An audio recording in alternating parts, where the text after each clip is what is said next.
All right, friends. Good day with you again. To you, brother Rob, with you. So, want to talk about this video, and I did a message on it last summer at my church at the chapel service.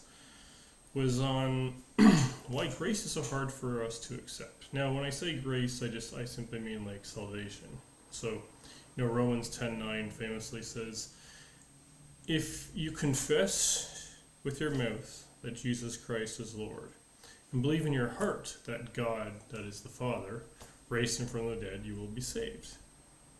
But that offends us. Like, you have cults like Mormonism and, well, Jehovah's is a good example of this, that obviously don't believe in the finished work of Christ because, I think it's either Mormonism or Jehovah's Witnesses that have changed Ephesians 2:8-9. For grace we have been saved through works, and this is not of yourself. It's a gift of God, lest anyone should. But I think saved by grace and all that you can do. So it's either Jehovah's Witnesses or Mormons that have added that in. Probably Jehovah's Witnesses. But I'll Google that and link it in the description when I upload this to YouTube.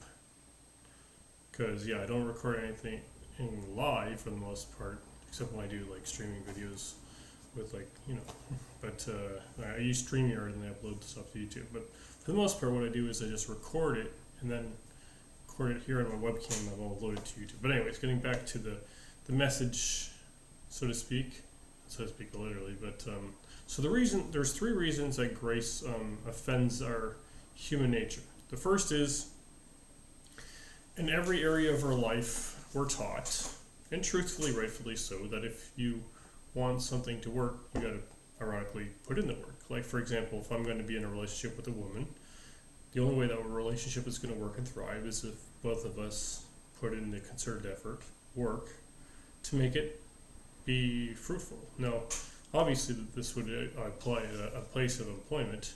If I'm going to have a good working relationship with my employers, coworkers, or both, then I'm going to have to put in the work. If ministry is no exception. If you want to be good at preaching and teaching, guess what? It doesn't happen by itself. You have to put in the work. Now, I'm a big fan of prayer too, of course, and prayer is very important. And prayer too requires effort. I mean, nothing about the Christian life is easy. It requires a lot of work. So the first part is that every other part of our life is considered, and we're told that you got to put in the work. So, if you go to school, if you want to get good grades, you got to study hard, right? Put in the work. Same thing with relationships, same with work. Every other area of our life, we have to put in a concerted amount of work and effort to make things, ironically, work. But now we're told that when it comes to your faith, your salvation, we're told it's a gift, and I think just because every area of our life that we're told we have to work for it, that it kind of offends our sense of, well, what? I mean, I'm saved by grace through faith, and not of works, lest any man should boast. Ephesians 2:8-9. For you've been saved by grace through faith, and this is the gift of God. It is not of works, lest any man should boast. Romans 10:9. If you confess with your mouth that Jesus Christ is Lord, believe in your heart that God, that is the Father, raised him from the dead, then you'll be saved. But we're like, oh, wait a minute. Can't be that easy. Well, it's not it's salvation, being saved is easy. Now, the Christian life, that's not easy. Because what did Jesus said? You'll be hated, persecuted, and reviled by all men on account of me.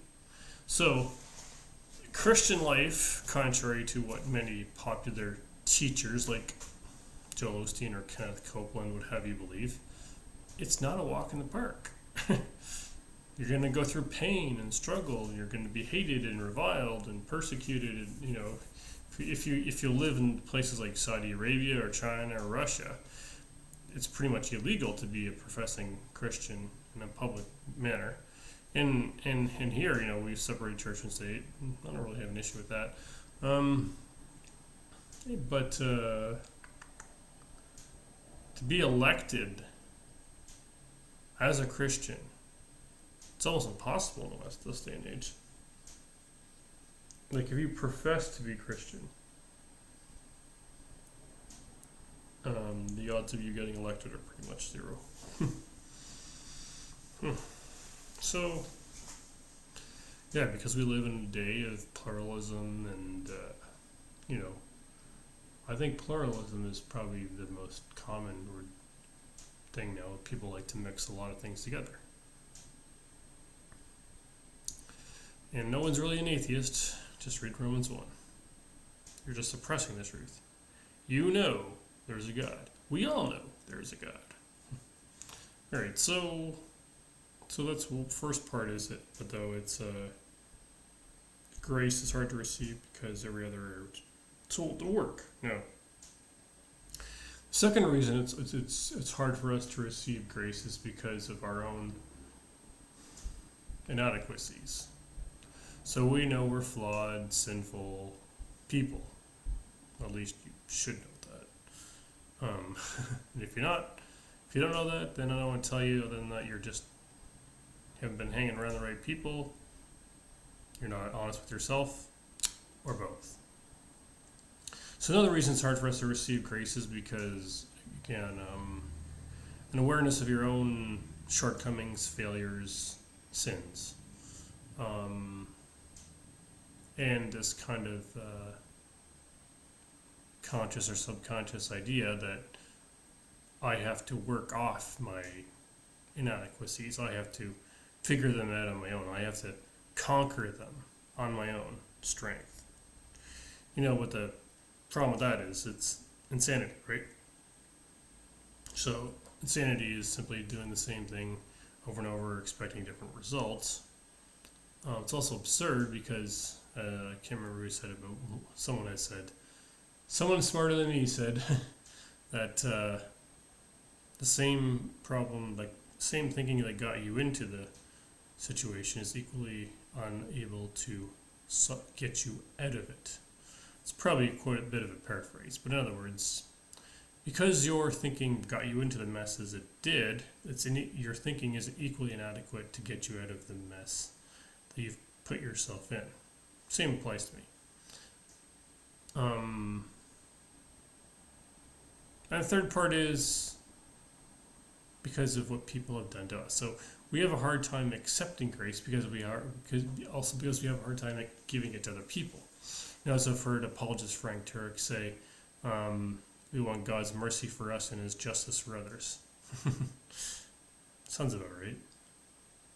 But the other thing is, we seem to have a much bigger, obviously, tendency to recall most people, anyways. I'm not like this, but I have an easier time recalling my own sin and shortcomings than I do the particular sins and shortcomings of most other people. And so people have let us down, we've let ourselves down, we've let other people down, and every other area of our life we're told we got to work for it. So then when we read passages in Scripture like Romans 10:9 or Ephesians 2:8-9, the reason it rubs us the wrong way is because of all of those three things. Every other area of life you got to work, or doesn't ironically work. We're aware of our own shortcomings and inadequacies. It makes it hard for us to receive grace. It makes it equally hard for us to extend grace because we know many times that people have wronged us, or vice versa. So for those three, I think those are the three major reasons we have a hard time with grace, and that's why we have all these cults and false religions and worldviews. Even the atheist, as much as they like to deny that they're a religion, which they are, they're trying to work for their own salvation too. Everyone has a sense of justice. Joel, the Old Testament prophet Joel said, There's, I can't remember where that exactly, but it's in Joel. I think it's Joel 3 that somewhere that says, it's either Joel 2 or Joel 3. Maybe Joel 2, where it says, in the last days no one will say no to the Lord, because they will all know the Lord, for I will write my law on their hearts. So that's what God does. He writes his moral law, which is the Ten Commandments, on our hearts. So even if you don't have a Bible, and Paul also alluded to this elsewhere in the New Testament, where he says, even to paraphrase, I'm paraphrasing that, even the Gentiles who don't have the light of Christ still know right from wrong, because for that very reason, God has written his law on the hearts of all men and women and children, so that we're without excuse. The reason you have a sense of justice is because God is just, and he wrote his law on your heart and mine. So that's why Paul says also in Romans 1 that everyone's without excuse. All right. So you have to come to grips with this, that you can't save yourself. Nothing you can do to be saved, nothing you do to keep yourself saved. Simple as that. And you need to be saved. I am saved, and that doesn't make me any better than anyone else. It just means I said yes to the invitation of Jesus. Doesn't make me better. As actually I've heard on Facebook, being a Christian doesn't make me better than you, who you are. It makes me better than who I was. And that's what it comes down to. I'm better than I was. But I'm not better than you, because we're all sinners. We've all, as Paul said, all have sinned and fallen short of the glory of God. Every single one of us. The only one who did it perfectly was God himself, Jesus Christ, God incarnate. He's the only one who never sinned.